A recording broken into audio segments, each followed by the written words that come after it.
Bem-vindos ao Tranquilamente, um espaço que nós vamos conversar de uma maneira leve e profunda sobre um comportamento, emoções e bem-estar. Eu sou Adriana de Oliveira, sou psicóloga, doutora em ciência do comportamento e ao longo dos episódios nós vamos estar explorando juntos temas que fazem parte do nosso dia a dia, desde os desafios emocionais que nós precisamos lidar até as estratégias para a gente poder viver com mais equilíbrio e tranquilidade. Esses dias atrás, a minha esposa me fez essa pergunta. Ela falou, olha só, por que nós éramos o país do carnaval e do samba, né, e do futebol, e agora a gente se tornou o país da depressão? Porque ela tinha lido, né, que o Brasil hoje é o primeiro país da América Latina em casos de depressão. Então, esse é o dado. Eu falei, olha, eu tenho algumas teorias sobre isso. Ela falou, não, o que é? Falei, não, então, bora fazer uma live para discutir isso aqui. E aí, para conseguir responder isso, na verdade, quando ela me fez essa pergunta, a primeira coisa que eu respondi foi, tudo começou a dar ruim quando a gente tomou 7-1. Ela riu, ela falou, para de sacanagem. Eu falei, olha só, eu acho que eu tô falando sério, tá? As coisas começaram a desandar quando a gente tomou 7-1. E eu quero te mostrar um pouco disso aqui, ok? O que aconteceu que de um povo que era conhecido por ser alegre, feliz, agora está sendo conhecido por tomar Rivotril. Infelizmente foi isso que aconteceu. Eu vou fazer uma retrospectiva para você entender. E eu prometo que eu não vou voltar muito, tá? Eu vou começar na Segunda Guerra Mundial, pós-Segunda Guerra Mundial. Depois da Segunda Guerra Mundial, ali no finalzinho dela, vai nascer os Baby Boomers, que é a geração hoje aí que vai estar dos seus 70 anos para cima.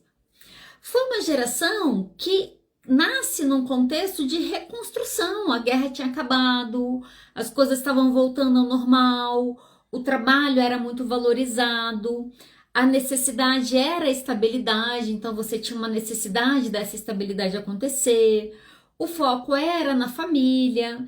A gente vai ter no Brasil, nesse momento, explosões como samba, bossa nova, é a chegada do rádio. Gente, os boomers viram 2 Copas do Mundo, os primeiros 2 campeonatos. Pelé, o ídolo do futebol, que até hoje é falado no mundo, olha só. Essa geração vê o Pelé nascendo, vê o Pelé brilhando e vê que é uma coisa importante que vai acontecer no Brasil nesse período, vai ver a construção de Brasília. Então, Brasília vai nascer com os baby boomers. É o momento agora de uma promessa de um Brasil mais moderno. Esse foi o momento. Saiu os boomers, chegaram a geração X. A geração X, ela vai nascer em 1965 a 1980, mais ou menos. A gente está falando de uma geração que viveu a ditadura militar no Brasil. Se os boomers estavam reconstruindo pós-guerra, a geração X ficou meio ruim para elas. Por quê? Ditadura militar, a gente vai ter o período da censura acontecendo no Brasil, a gente vai ter os desaparecimentos acontecendo, né? Se você provavelmente assistiu Ainda Estou Aqui, né? O filme aí que a Fernanda Torres acabou indo pro Oscar, o que a gente viu? Quantas pessoas desapareceram nesse período? Ao mesmo tempo que você tem esse cenário quase guerra interna nesse momento, o que nós temos? A gente tem resistência, a gente tem a Tropicália nascendo, a gente começa a ter os blocos de carnaval na rua, chega a TV nas nossas casas, agora a gente assiste Trapalhões no domingo, entendeu? A gente fica domingo rindo. O Brasil estava com problema, mas valia a pena lutar por aquele país. Pessoas foram exiladas nessa época, né? Você vai ter ídolos aí, para além do Pelé, você vai ter ídolos que vão ser fortes nesse momento. Muitas pessoas, grandes cantores vão nascer nesse período, né? Caetano, Gil, olha só, Tropicália acontecendo no Brasil. Ok. Chegou a vez dos milênios, olha só, os nascidos aí a partir de 1980, 1981. De 1980 a 1996, que é o período que os milênios vão nascer, algumas coisas importantes vão estar acontecendo no nosso país. Finalmente, a gente vai ter as diretas já. A gente tem uma nova Constituição nascendo, a gente tem o fim desse período de ditadura militar, a gente tem um plano real. Quem lembra do plano real aí? Todo mundo que os milênios lembram no Plano Real. Por quê? Estabilidade econômica. O país, caramba, R$ 1, $1. O que está acontecendo nesse momento ainda, ali na década de 80? Você tem o rock nacional, você tem a cultura pop, você tem o tetracampeonato brasileiro e você tem o pentacampeonato brasileiro. Foi uma geração que fez o quê? Que viu Romário e Bebeto, que conheceu quem era Ronaldinho, Rivaldo e Ronaldinho, que celebrou nos domingos, junto com as suas famílias, assistindo a Ayrton Senna do Brasil. Olha só, até ali, a década de 1960, perdão, até ali a gente chegar a 1996, que é quando a gente vai ter a mudada de geração, a gente tem muitas coisas acontecendo no país. A gente tem muitas coisas ruins acontecendo no país. Mas ao mesmo tempo que eu tenho muitos motivos para chorar, eu tenho muito motivo para sorrir. Eu tenho alegrias, eu sou conhecida por ser um país feliz, eu tô sendo conhecida, né, pelo meu futebol, eu tenho orgulho da minha camisa amarela, olha só. A gente tinha orgulho, as famílias se reuniam, né? Você lembra onde você estava na Copa de 1994? Eu lembro exatamente onde eu estava. Você lembra onde você estava em 2002? Eu lembro exatamente onde eu estava. Olha só, marcou uma geração. Aí a gente começa a geração Z. A geração Z vão ser os nascidos a partir de 1997, que é a geração que vai ser conhecida, a primeira geração que vai ser conhecida por serem nativos digitais. A geração A geração Z já nasce num mundo muito diferente do que foi boomers X e milênios. Ela nasce num mundo novo, que é um mundo novo para todo mundo, mas ela tá nascendo ali.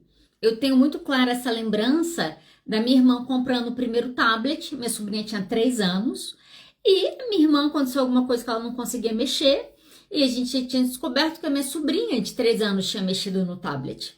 E foi ela que consertou, porque os adultos não sabiam mexer naquilo direito. Olha só, a geração Z vai nascer nas redes sociais, vai nascer na internet, vão viver o Message, né? Vão viver aí Instagram, TikTok, os memes.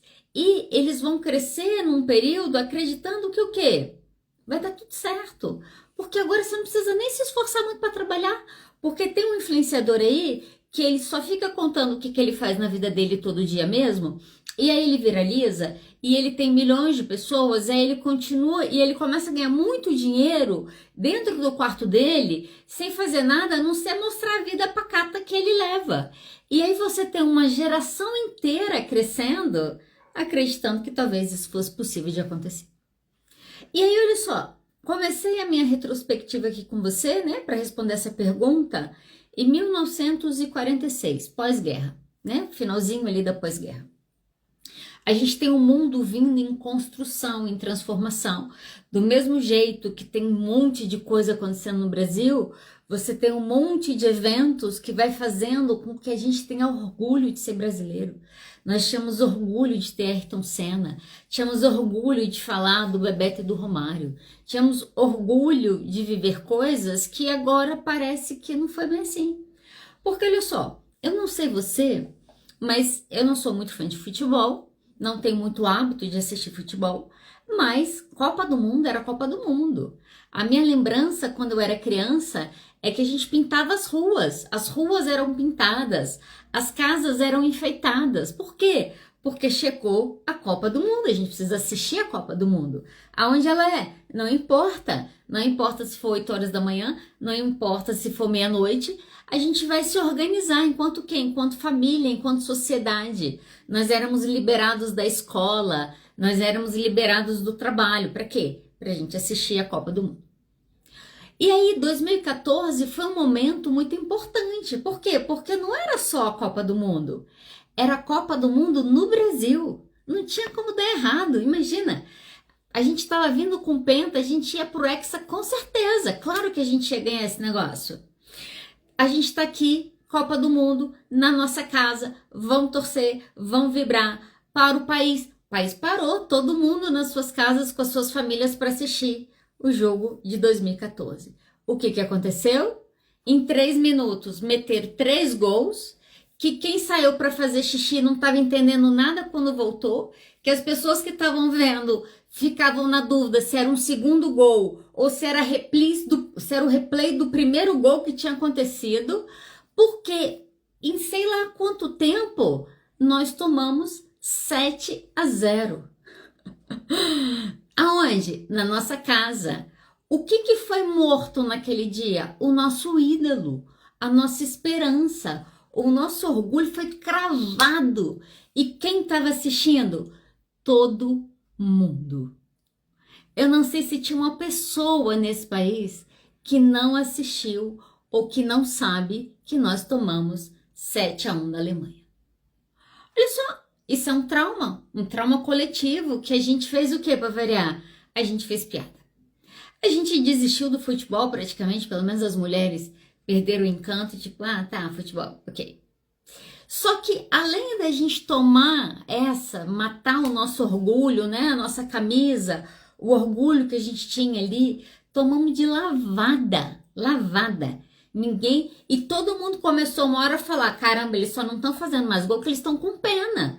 Porque se eles não tivessem tido pena, tinha colocado 10-1 fácil naquele jogo ali. As pessoas viram isso, as pessoas ficaram arrasadas com aquilo.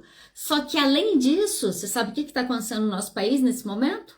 Nós temos escândalo de corrupção, temos mensalão, temos Lava Jato, temos uma crise política importante que vai acontecer, temos a dúvida sobre a instituição política, então a gente está vendo senadores sendo presos, estamos vendo deputados federais serem presos e vamos presenciar logo depois de 2014 o quê?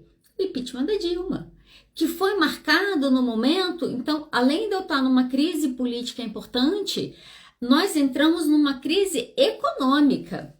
Então, o negócio já estava ruim, mataram o nosso canarinho na nossa frente e a gente não podia fazer nada com aquilo.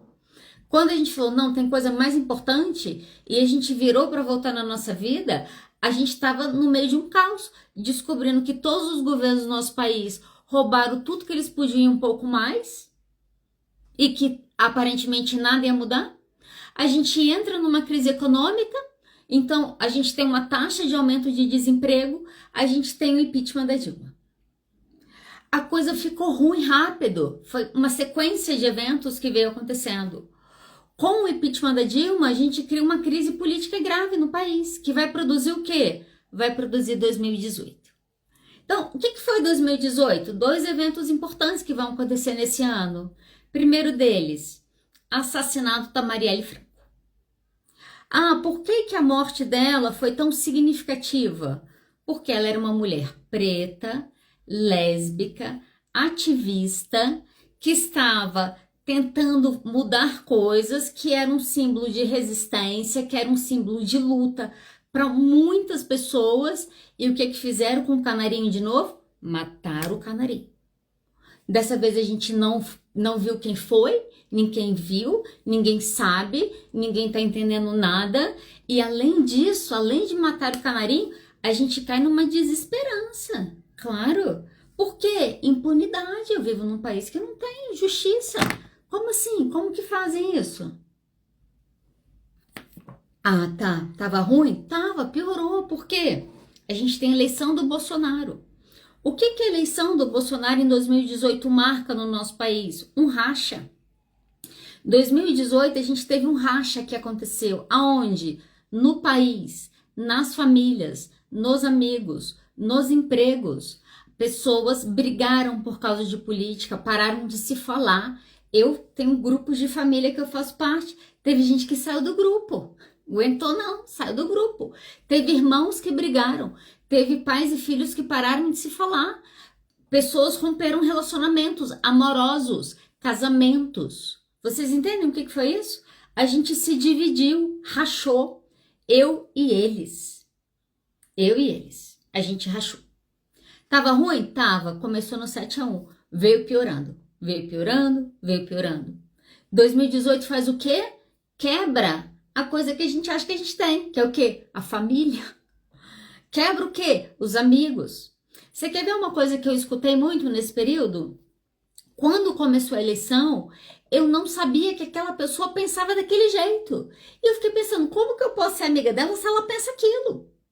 Era como se as pessoas estivessem descoberto umas às outras, como elas nunca tinham se visto antes. E isso faz um quebra.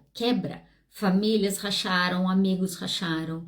Você entra no Tinder, a pessoa fala, ele não, ele sim, conservador, progressista, ou sim ou não. Tirando isso, eu nem converso. Rachamos. A gente não conseguia nem mais conversar sobre as coisas. E aí, o que aconteceu? E aí, a gente tem 2020. O que foi 2020? Pandemia. Por que nós passamos? Isolamento, perda, ansiedade, aumento do consumo de álcool, aumento da violência doméstica, aumento de taxa de suicídio. Por quê? Porque nós já não suportávamos mais. Essa é a verdade. Não suportávamos o nosso trabalho, não suportávamos as nossas famílias, não suportavam aquelas pessoas que a gente convivia. Muitas pessoas, quando entram na pandemia, elas falam, meu Deus, que vida que eu estava vivendo. Nós saímos diferentes.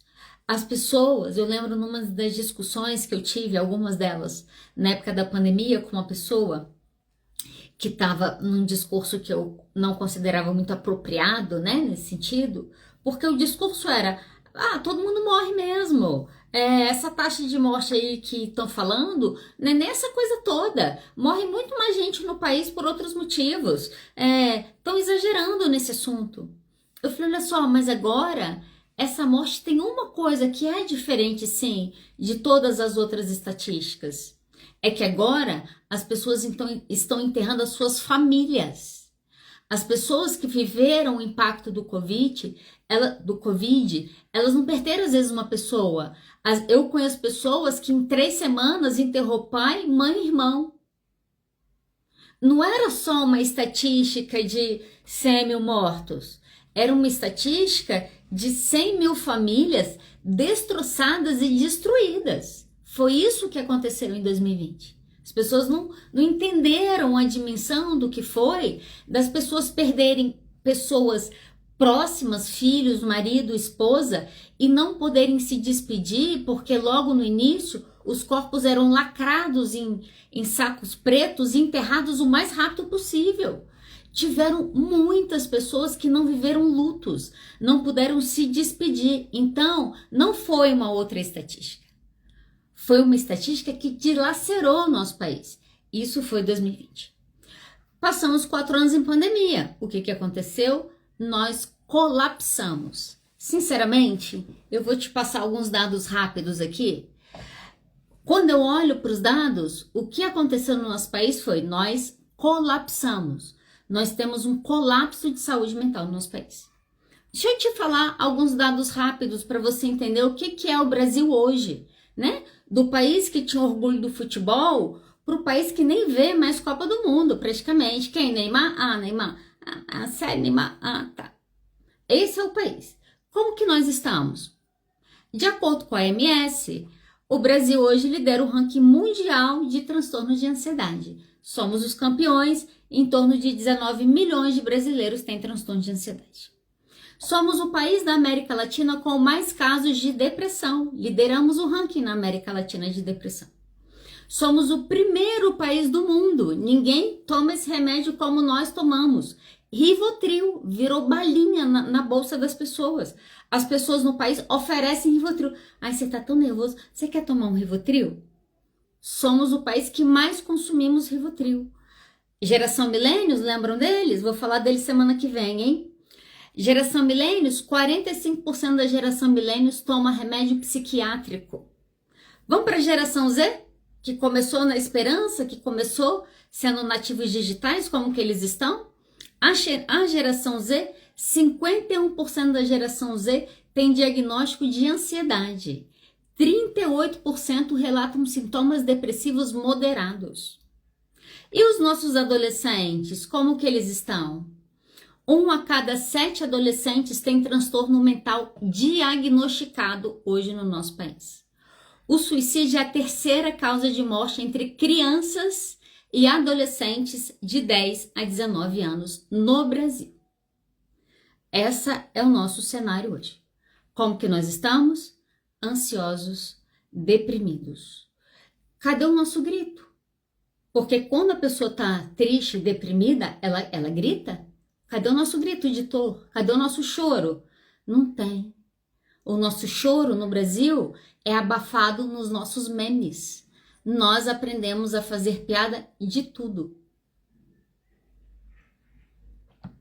A gente conversa antes de dormir no nosso celular e a gente manda kkk e emoji sorrindo e você desliga seu celular e você chora antes de dormir.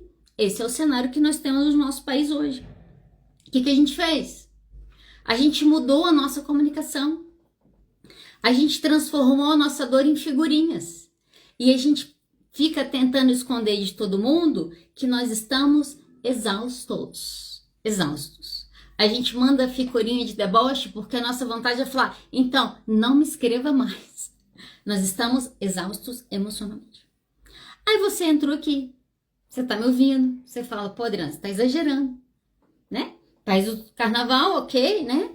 E eu acho que esse é um outro dado importante, se você não sabe, mas em 2025, 70% dos brasileiros não pularam carnaval. Você consegue perceber a mudança? Enquanto 70% dos brasileiros não pularam carnaval, a estimativa hoje é que 63 milhões de brasileiros tenham algum transtorno mental diagnosticado. Gente, isso aqui é importante. Diagnosticado. 7-1, ladeira baixa. A gente começou a capotar e a gente chegou aqui se arrastando, vai saber Deus como. E aí você tá me ouvindo, você fala, você tá exagerando. Fala sério, tivemos avanços. Tivemos avanços em pautas sociais, essa é uma coisa que eu escuto. Ah, fala sério, porra. De 1980 para 2025, a gente teve muito avanço em pautas sociais. Foi mesmo? Então vamos olhar para o nosso avanço nas pautas sociais? 61% das pessoas LGBTQIA+, apresentam sintomas moderados ou graves de ansiedade e depressão. O suicídio é a principal causa de morte entre homens trans e travestis no Brasil. 40% das pessoas LGBTQIA+, evitam serviços de saúde por medo de discriminação. 40%. Quando a gente olha e você fala, pô, mas a pessoa vai procurar um serviço de saúde e ela vai ser mal atendida? Isso não acontece. Será? Quando nós olhamos o dado de pessoas que se suicidaram no nosso país, deixa eu te dar uma informação. 80% das pessoas que cometem suicídio no Brasil procuraram um serviço médico 1 ano antes do suicídio acontecer. 70% dessas pessoas procuram um serviço de saúde semanas ou meses antes do suicídio. Agora, o último dado para você entender como que nós estamos hoje. 45% das pessoas que morrem no nosso país em decorrência de suicídio consultaram um médico 1 mês antes de tirarem as suas próprias vidas. Essa é a nossa situação. Nós temos um colapso na saúde mental e nós temos profissionais da saúde que são inaptos, que não sabem lidar com a própria saúde mental deles, muito menos dos outros. Nós estamos doentes. Eu não sei se você consegue entender isso, mas nós estamos doentes. Nós estamos doentes, eu fiz um recorte dos últimos 60 anos, 80 anos, mas nós estamos doentes há séculos e há décadas, essa é a verdade. Nós temos traumas que nós não falamos, nós vivemos homofobia, nós temos racismo, nós vivemos desigualdades. Até hoje, quando que é hoje? Nem sei que dia é hoje, mas estamos em 2025 nesse momento. Até hoje, as pessoas pedem que nós calemos as nossas emoções. Ah, essa geração, a geração mimizenta pra caramba. Ah, não pode falar mais nada. Não pode mesmo não. Se vocês não entenderam, as pessoas estão doentes. Quem criou as gerações doentes? As gerações que se recusam a cuidar da sua própria saúde mental.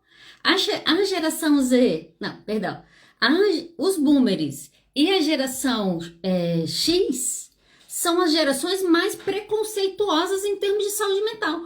Como estão seus filhos e netos? Doentes, colapsados.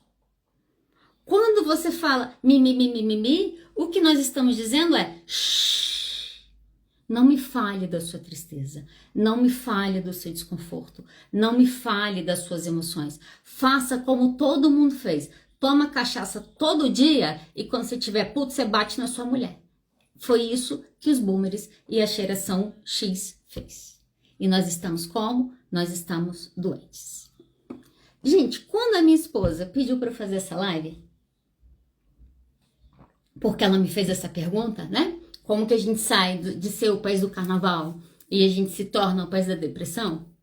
Eu falei com ela, olha, ontem à noite a gente estava conversando, eu falei, olha, eu acho que eu vou só responder a pergunta. Eu acho que eu não tô sabendo muito como que eu vou terminar essa live, então eu vou só responder, vou tentar explicar por que eu acho que a gente colapsou e vamos terminar assim mesmo. Ela falou, você tá doida, né? Ela falou, você não pode fazer isso, como assim? Você vai só avisar que a gente colapsou e ir embora? Falei, tá, vou pensar em alguma coisa.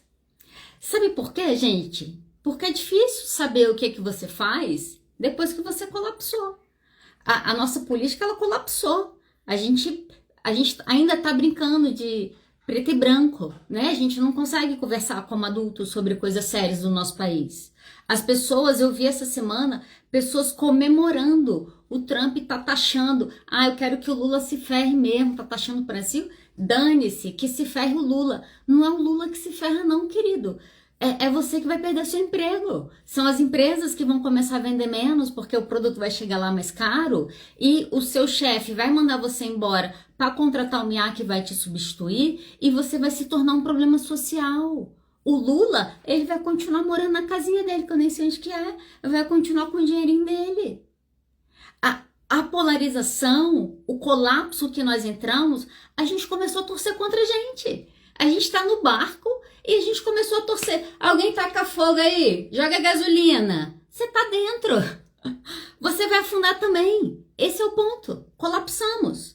Como que eu saio do colapso? Isso é difícil. Então, por isso que eu estava pensando como é difícil. Por quê? Porque nós temos um colapso nacional, né? Quando eu trago esses dados, gente, a gente está falando de muita gente doente. Eu fui atrás de alguns dados de criança, por exemplo, eu preferi nem colocar. Eu falei, não vou assustar ninguém não do que está acontecendo. Por quê? Porque nós colapsamos. Como que nós saímos de um colapso enquanto cultura? Eu não sei. Eu não vou conseguir talvez te responder essa pergunta, porque eu realmente não sei. Mas eu vou te responder como você sai do colapso que a gente entra quando a gente está num contexto desse. Então, sinceramente, eu não tenho solução para a política do nosso país nesse momento, não tive nenhuma ideia brilhante, não sei exatamente como, né, resolver a economia desse país, então eu não sei como construir ídolos que sejam pessoas que nos inspirem a sermos pessoas melhores, né? Não sei como fazer os Ayrton Sennas ressuscitarem, os Renatos Russos, a gente tem poucas pessoas que a gente admira, eu não sei como trazer isso como um todo. Mas eu vou te dar umas dicas para eu terminar de como você sai desse lugar. Porque esse é um ponto também. Às vezes quando a gente fica muito, sempre, né, eu vejo isso com algumas pessoas que são mais envolvidas em movimentos sociais, às vezes você fica tão envolvido no todo que às vezes você também não cuida de você não cuida do lugar que você pode cuidar. Então, eu quero terminar falando desse lugar, esse lugar que eu posso cuidar. A primeira coisa que você precisa para sair desse colapso emocional que a gente entrou, você precisa ter muita coragem, que vai precisar de coragem para fazer o que eu vou te falar. Você vai precisar de coragem para você pausar a sua vida. Ai, caramba, como isso é difícil. Você vai precisar de coragem para você entrar no vazio, para você ficar em silêncio. Por que que a gente colapsou e a gente às vezes nem tá dando conta que a gente colapsou? Porque a gente não para. Porque nós nos entupimos de coisas para fazer, nós trabalhamos loucamente, nós temos milhares de compromissos, nós além dos compromissos inventamos 2 mestrados, 3 pós-graduação, 5 não sei o que lá novo, e a gente é um milagre a gente saber quando a gente dorme, quando a gente para a gente tá exausta, a gente não sabe por quê. O que tá acontecendo? Você nem sabe que você tá colapsado. Normalmente quando eu tô colapsada, eu não sei que eu tô colapsada, eu continuo, Eu paro no médico, eu paro no câncer, eu paro no infarto repentino, eu paro na pressão alta. A gente precisa aprender a parar antes do nosso corpo nos parar. Esse é o desafio. Como que eu faço isso? Você precisa parar, você precisa se ouvir, você precisa sair, você precisa ir para um lugar que você vai estar em silêncio. Mas eu vou estar em silêncio com quem? Você vai estar em silêncio com você, que você vai se perguntar o que eu quero, o que é importante para mim, o que faz sentido para mim. A nossa vida ocupada demais é para esconder a nossa vida colapsada. Esse é um ponto. Trabalhamos muito, né? Temos orgulho, segundo no ranking de burnout mundial. Só perdemos para quem? Só perdemos para o Japão. Para. Eu lembro uma vez estava atendendo, a paciente virou para mim e falou assim: eu tenho medo de olhar para minha dor e me afogar nela, de entrar nela e não conseguir sair daquele lugar. Então, mas você já está se afogando? Talvez olhar para a dor seja exatamente o inverso. Nós estamos nos afogando nas nossas dores. O que a gente precisa fazer? A gente precisa olhar para elas. A gente precisa ser bote de salvação. Para quem? Para gente. Por que eu não consigo? Você está numa vida ocupada demais. Quer começar a sair disso? Para. Desliga seu celular. Fica um tempo sem celular. Passa um dia à toa, faz esse exercício, vamos ver quanto tempo você fica sem tela. Escreve. Vai escrever o que você está pensando, lê depois. Né? Se permite olhar para a sua ansiedade, se permite olhar para a sua depressão, se permite se colocar no lugar de falar, ok, nem sei como que eu cheguei aqui, mas eu estou aqui. E aí, o que é? Aonde que começou essa dor? Aonde que esse negócio começou? O que eu preciso fazer? Cadê? Me mostra. Parei, beleza. Vi, olhei, escutei. É o abuso que eu vivi na infância, é a negligência que eu passei, é a minha mãe narcisista, é o pai alcoolista que me violentou, é o irmão que abusou, é um mundo de traumas que aconteceu, que aparece na vida adulta e quem é adulto sabe. E aí você não quer ouvir, mas aí você ouve aquilo, aí o que você faz com aquilo? Eu dou nome, eu preciso dar nome para minha emoção. Foi negligência, foi abuso, foi maus tratos, foi abuso emocional. Olha só, eu dou nome para coisa. Eu preciso nomear aquilo. Beleza, nomeei. E aí, na hora que isso acontecer, quem faz terapia sabe, tá?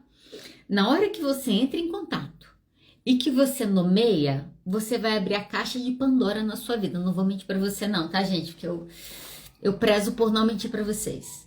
Você vai abrir uma caixa de Pandora na sua vida. Vai sair o que da caixa? Olha, não sei, tem hora que é assustador.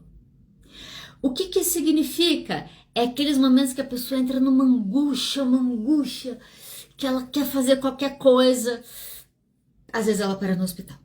Por quê? Porque eu entrei em contato, eu nomeei, mas eu faço o que com isso? O que eu faço com esse negócio que agora parece que está no meu corpo e que quando eu paro 5 minutos, as lágrimas escorrem no meu rosto e eu faço o que com isso? Você precisa falar sobre isso. Você precisa falar sobre isso. A geração Z, se a gente for pegar estatisticamente, ela tem mais transtorno mental do que a geração boomers, por exemplo. Por quê? É uma geração que a gente não tem nem dado de saúde mental. Mas eu posso te dizer uma coisa? Os filhos da geração Z serão mais saudáveis do que a própria geração Z foi. Sabe por quê? Porque quando eles olham e eles falam, eu tô deprimido, eu tô tendo crise de ansiedade, quando eles fazem isso, eles vão cuidar. Os pacientes que eu atendo dessa faixa etária, eles estão cuidando, eles estão se perguntando se eles querem filhos, porque eles estão se perguntando que tipo de criação eles querem dar para essas crianças, para eles não chegarem como eles chegaram na ansiedade. Olha só. Só que o que eu preciso fazer quando eu olho para a ansiedade, quando eu olho para a violência, quando eu olho para abuso e quando eu olho para aquilo? Eu vou precisar falar sobre isso. E para você conseguir falar sobre isso, você vai precisar de um lugar que você ache e escuta. Ouvir e escutar são coisas diferentes. Às vezes no curso de psicologia, a gente tenta fazer essa diferenciação. Ouvir e escutar são coisas diferentes. Eu tô fazendo live nesse momento, eu estou ouvindo sons. Tem vizinhos meus conversando aqui embaixo, provavelmente vocês não estão escutando agora. Eu estou ouvindo. Eu não estou escutando o que eles estão dizendo, mas tem um barulho aqui que eu consigo detectar. E quando eu escuto? Quando eu escuto, eu paro quem eu sou, eu paro o que eu faço, eu paro a minha cabeça, porque agora eu estou escutando você. Eu escuto o que você me diz, sem julgamento, sem crítica, sem invalidação. Sabe uma coisa que acontece muito na terapia? O paciente vai me contar alguma coisa e ele conta e ele chora porque aquilo tá doendo nele e ele conta lá, sei lá, uma situação de violência que ele viveu e ele conta isso e ele chora e depois que ele chora ele fala: ah, imagina, eu tô chorando, isso aqui é uma besteira. Eu falo: como assim isso aqui é uma besteira? Como é isso? Você falaria isso para uma criança de 5 anos que tá passando por isso, que isso é uma besteira? Sabe por quê? Porque toda a escuta que essas pessoas tiveram foi a escuta da invalidação, da crítica, do tá errado, do não é, para de mimimi, para de fazer isso. Seu irmão não é desse jeito, não sei o quê. A escuta que processa a emoção, a escuta que processa trauma, é a escuta com acolhimento, é a escuta. É a escuta que o outro não precisa nem te falar nada. Por quê? Porque eu tô ouvindo. Porque o outro tá falando, olha só, é importante sim o que você tá sentindo. E você tem um espaço que a sua emoção pode ser vivida. Pode ser vivida e pode ser processada. Essa é a importância da escuta. Às vezes eu chego em casa, aí eu comento alguma coisa, você quer? Falei tal coisa na terapia.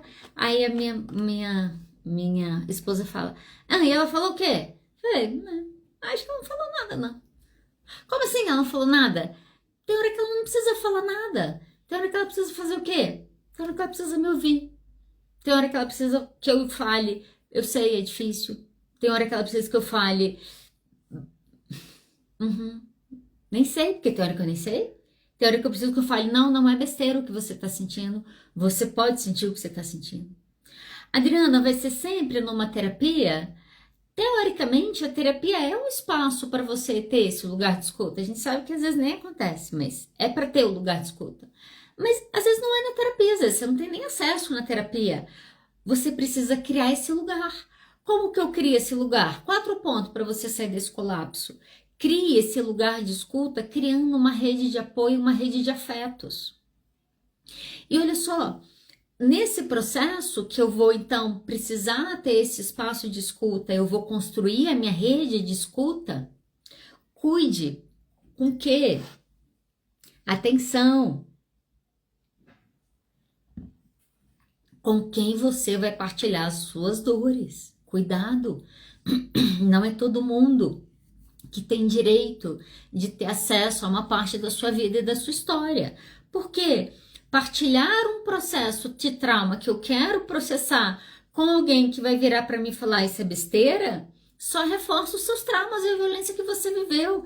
Escolham as pessoas. Escolha as pessoas que você vai escutar. Escolha as pessoas que você segue. Essas pessoas que você escolhe seguir, elas irão te influenciar. Quem você quer que te influencie? Virgínia? Olha, nessa minha pesquisa para estar aqui com vocês hoje, eu fiz a seguinte pergunta para o ChatGPT. Quais são os ídolos da geração Z? Quem são os nossos ídolos a partir de 1996? Você sabe quem são? Anitta, Luan Santana, os sertanejos, Pablo Marçal.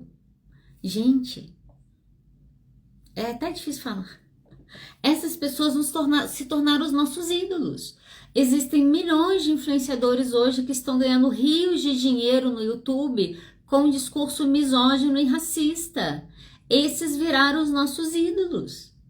Você precisa saber quem serão seus ídolos. Eu não tenho ídolo, todo mundo tem. Quem não tem ídolo vai para uma religião para ter uma ideologia para viver. Como diria o Cazuza, precisamos de uma. Qual que vai ser a sua ideologia? Você precisa escolher. Aonde que eu escolho isso? Você escolhe no momento que você decide quem você vai escutar. Eu sou super seletiva, tava até brincando com a minha esposa, eu falei, tô seguindo 245 pessoas no meu perfil pessoal, eu falei, muita gente. Falei, por que eu tô seguindo tanta gente assim? Quem eu quero ouvir? Qual conteúdo eu quero consumir? A gente precisa ser seletivo, sabe por quê? Porque influencia. Influenciadores, por quê? Porque eles te influenciam.